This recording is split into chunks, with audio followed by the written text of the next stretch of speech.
All right, also on the telecast with me is Akash Gupta right now. Akash Gupta is the co-founder and CEO of ZYPP Electric. ZYPP Electric is India's last mile delivery fleet management company and has recently delved into bringing forth electric solutions. Good to have you, Akash, on the telecast with us. And the first question, how do you feel, has the demand for electric scooters changed in the past few years? So in the past few years, the demand has really rocketed. A few years back, nobody was even thinking of electric vehicles, forget, any electrification. But with a lot of things that have happened, including the government subsidy on FAME, the push from a few state governments in terms of electrification, overall the companies like logistics companies like Amazon's and Zomato's of the world wanting to go ESG positive and sustainable, there's a concerted effort from all the areas to adopt electric vehicles due to these changes, right? And from that lens, also what has happened is that the ecosystem has also built up a little bit with a few new OEMs coming into the picture, better battery chemistries, being formed, safety norms being added by the government. The overall demand of electric vehicles has grown considerably, right, due to all these changes. Right. Now, how many electric scooters have been sold in Delhi so far? I think a lot of these reports are available, on public media. But what I can say is that as of now, still the total penetration of electric vehicles is less than 3%, in our country. Delhi is the only place where the rate of electrification has grown a little more than anywhere else because of, again, a lot of efforts by the central and state government together, right? I would say that state government has also put in some very special subsidy plans for adoption of electric vehicles, onboarding, in terms of registration free subsidy, mandating some of these aggregators and logistics companies to go 100% electric by 2026. So a bunch of efforts have taken place by the state governments around it, and which is why Delhi is today at the highest level. If there are 50,000 electric scooters being sold in the country, I would say around 35-40% of them are coming in Delhi, right? So there's a huge effort from Delhi government around that. Overall, if there are X number of vehicles being sold, including IC and electric, Delhi is now crossing the 5% mark in terms of all vehicles being sold as electric. What are the main reasons for commuters to switch to an electric scooter or an electric vehicle? Sure. I think there are 2-3 key factors why people are still exploring electric vehicles or not exploring electric vehicles. The one reason why people are switching to EVs is definitely the push towards sustainability, the push towards saving the world, saving climate, saving from ourselves from pollution is one of the reasons that people are wanting to do. I think that's a very small percentage though, but I think that's for one of the first conversions. The second reason why people are wanting to adopt now electric vehicles are people who've done some math, right? The math of TCO. The total cost of ownership of an electric scooter especially is much better when you compare it with an IC engine scooter like an Activa or anything, right? Because the fuel cost is very high. And if you are spending about 2.5 rupees per kilometer on an IC engine scooter, you're spending only 25 paisa per kilometer on an electric bike. On a total cost of ownership basis, it's much lower, while the input cost on electric scooter purchase is slightly higher, right? So that is okay. The same adoption has not yet converted into cars because the input cost on cars is very, very high, right? So if you want to buy a petrol car versus the same version of an electric car, the cost is about 40-50% higher, which is what, is stopping the conversion on cars. But on two-wheelers, it's just 10-20% higher, which is what people are okay to pay. So I think that is the effort which OEMs need to make in terms of supply and scale to bring the cost parity versus the petrol cars, and then you will see a crazy inflection. Now, in terms of daily ease of use and operation, how do electric scooters compare to the regular scooters? Sure.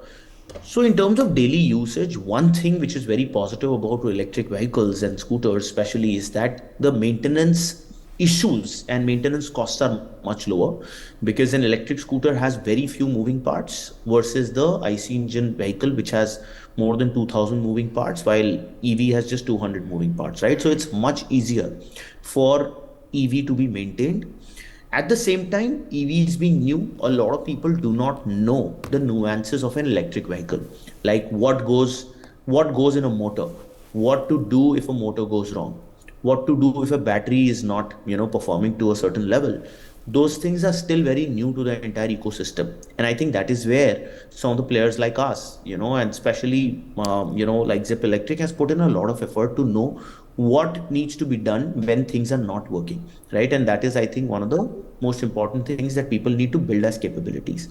But yes, I think it's much lesser cost to maintain and much lesser issues on electric vehicle versus an IC engine vehicle.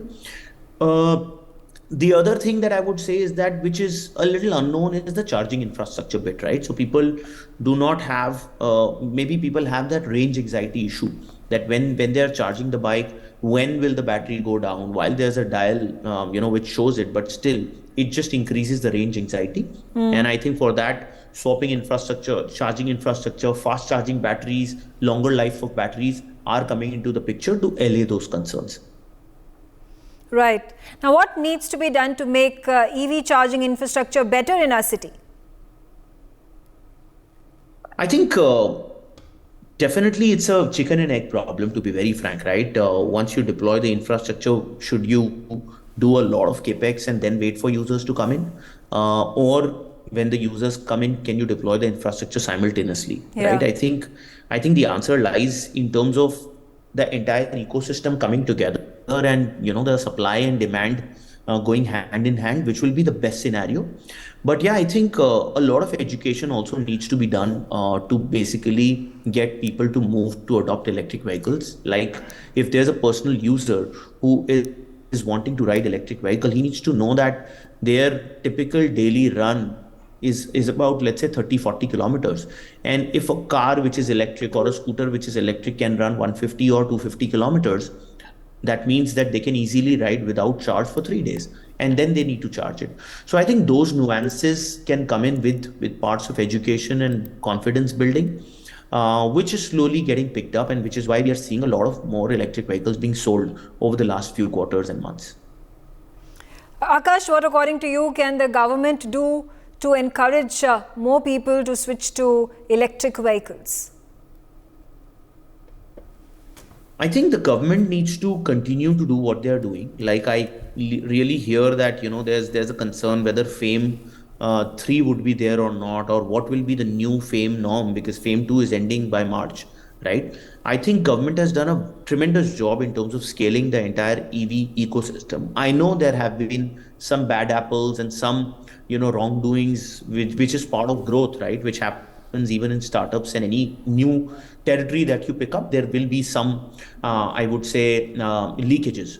But now that the government has identified those leakages and plugged those holes, my suggestion and I would say a recommendation would be that if there is continuance and continuity in the current FAME norm, I think still the electrification can pick up in a very, very sharp phase. And today, when we are beating around the bush, when it comes to pollution and climate change, and we have no answers to it, we should definitely have a very, very strong path towards electrification from both central, and a lot of state governments need to join in the bandwagon.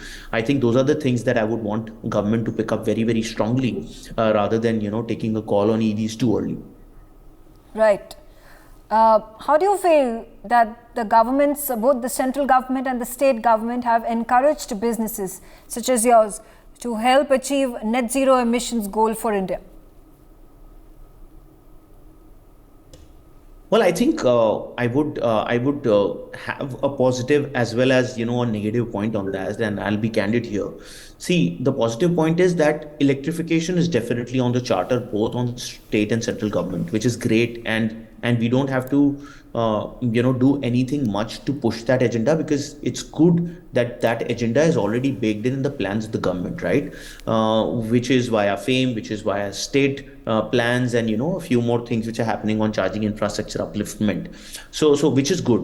But I think when you talk about businesses like us, I think there should be a very specific plan from the government, both central and state, to recognize these businesses, right? Because we are in a very different business than what government is thought of.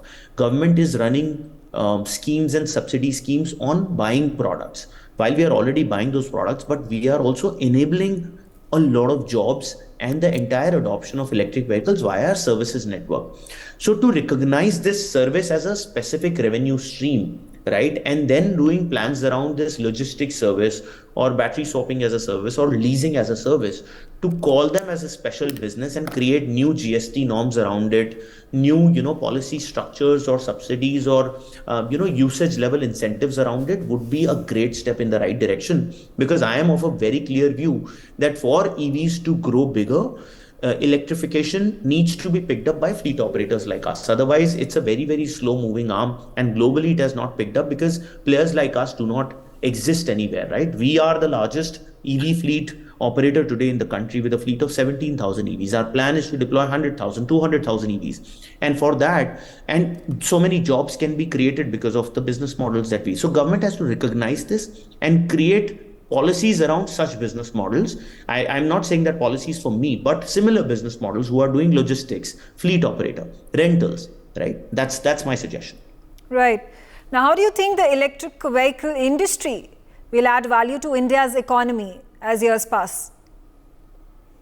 Well, I think from that lens, we just recently heard that now government has almost allowed Tesla to enter India with a very specific plan that Tesla will be setting up a manufacturing facility also in times to come, right? I think that's a very good welcome move.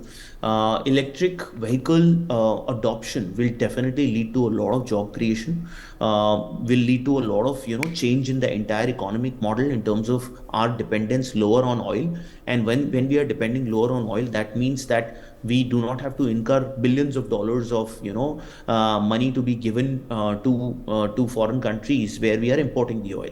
Our self-reliance on renewables need to grow quite considerably so that we are self-dependent. And it's good that India has so much farmland, so much solar land, so much of windmills that we can create into such a large nation that we have, so that we can become self-reliant on electricity which is renewable. So yeah, I think the task at hand is within us. And these steps will definitely grow the economy positively, because you're creating jobs, you're creating new, infrastructure for electrification, whether it's charging, swapping, OEMs. You are, actually importing lesser oil, which is positive to the exchequer, right? So these things will definitely uplift the economy. Yes. Finally, Akash, before I let you go, how do you think India will be able to become the electric vehicle manufacturing hub of the world?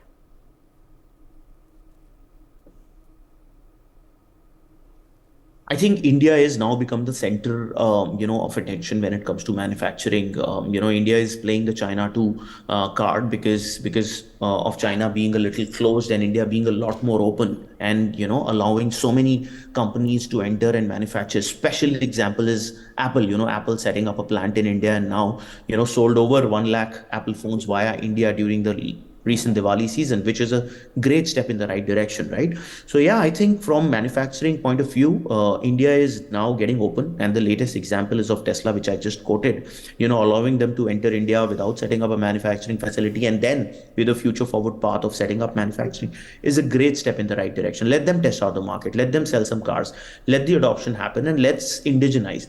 It's very good to see that India is also only subsidizing the vehicles which are 100% indigenized, which is again a make in India contribution, and which will grow the entire OEM ecosystem within India, because FAME is allowed only on 100% indigenization.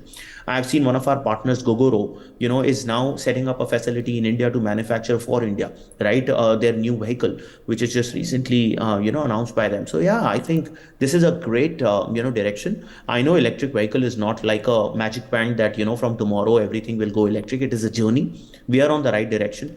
A few holes have to be plugged, and I think this can really grow at a much faster pace. All right. Thank you, Akash Gupta, for joining us on the telecast. For more such videos, subscribe to the NewsX YouTube channel, hit the bell icon.